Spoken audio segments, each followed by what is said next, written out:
Hola, mi nombre es Mayra Yasmín Cabrera Castillo, soy de la licenciatura en Educación de séptimo cuatrimestre. Estaré presentando el tema del porfiriato. El principal objetivo de esta diapositiva o exposición es dar a conocer algunos de los puntos más relevantes que formaron parte de este hecho histórico.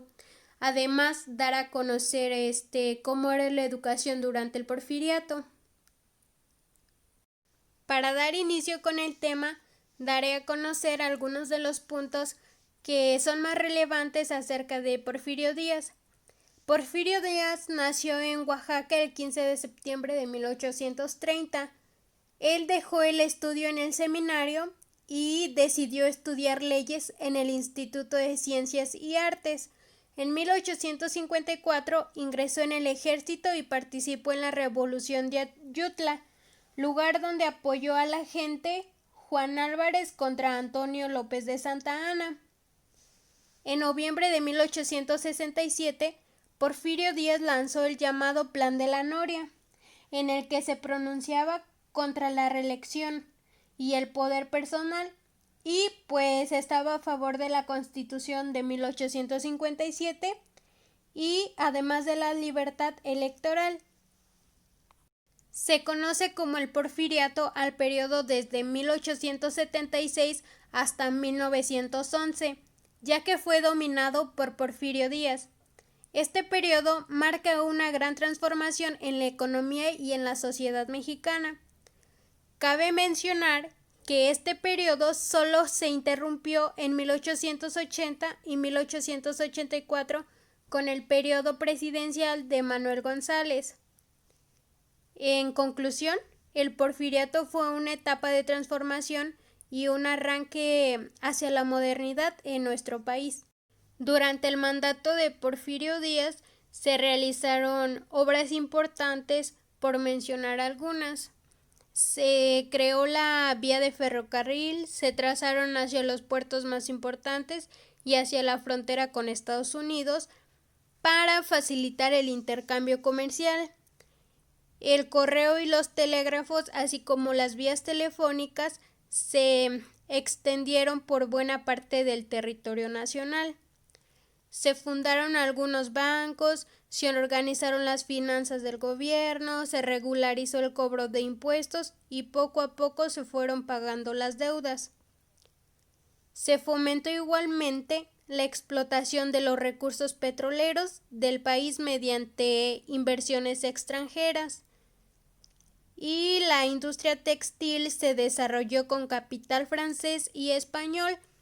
Cabe mencionar que también la ganadería y la agricultura tuvo un cambio muy significativo durante el mandato de Porfirio Díaz.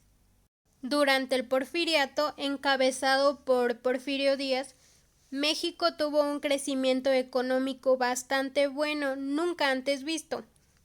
Sin embargo, el desarrollo solo favoreció a unos cuantos mexicanos y a la mayoría fueron extranjeros. Esto debido a que la mayoría de los mexicanos no contaban con esa economía que les permitiera unirse a estos proyectos. Es por ello que solamente unos cuantos mexicanos tenían acceso. Ahora vamos a profundizar un poco más acerca del tema para conocer cómo era la educación durante el porfiriato. Bueno, pues la educación durante el porfiriato rescató gran parte del proyecto educativo que implementaba Benito Juárez. Benito Juárez tenía un gran interés por tener una población preparada, ya que pues básicamente de ellos dependía el desarrollo del país.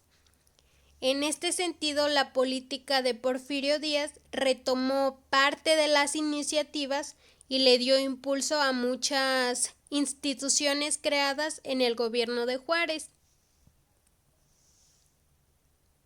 La política que tuvo que tomar el gobierno de Díaz fue darle seguimiento a la ley orgánica que se había promulgado en 1867 con una influencia positivista, en la que quedaba asentada que la educación tenía que ser gratuita y obligatoria sin contener ninguna doctrina religiosa.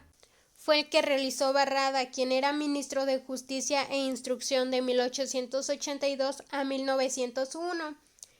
Él realizó congresos con el objetivo de reunir a pedagogos, intelectuales y maestros, con el propósito de que dichos congresos ayudaran a plantear un proyecto renovado para mejorar la educación. Continuando con los cambios realizados durante el mandato de Porfirio Díaz, en 1905 se creó la Secretaría de Instrucción Pública y Bellas Artes con Justo Sierra como secretario. La institución tenía bajo su cargo en todos los territorios del país la instrucción primaria, la normal, la preparatoria y profesional, además de algunas academias y sociedades científicas como el Instituto Patológico Nacional, la propiedad literaria, dramática y artística, las bibliotecas, museos, monumentos y la administración de teatros que dependían del gobierno federal. Durante el Porfiriato, la educación trajo consigo varios cambios significativos. Por ejemplo, para 1881 se inicia la apertura de escuelas normales con el objetivo de instruir y capacitar a los maestros y las maestras, pues básicamente con esto se buscaba tener profesionistas que estuvieran bajo las influencias educativas que el positivismo proponía, y así dar una educación básica de corte liberal. Otro de los cambios más significativos surgió en la Escuela Nacional Preparatoria, que había sido fundada el 2 de diciembre de 1867. Tuvo en la época porfirista varios cambios, entre ellos estuvieron incluidas las mujeres, es decir, las mujeres podían gozar de una educación. Estos cambios fueron principalmente impulsados por Justo Sierra. Para finalizar con los cambios que realizó Porfirio Díaz a la educación durante su mandato, en 1910 Porfirio Díaz creó la Universidad Nacional Autónoma de México, aunque pues prácticamente el proyecto fue encabezado por Justo Sierra, quien pretendía esto desde décadas atrás.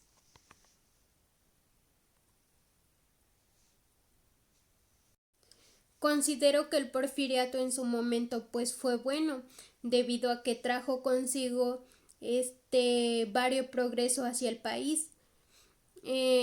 Porfirio Díaz fue el primer presidente que trajo el medio de transporte, el medio de comunicación, creó más instituciones educativas para que los ciudadanos recibieran una educación digna. Y pues por eso considero que Porfirio Díaz fue un presidente que en su momento realizó varios cambios por el país.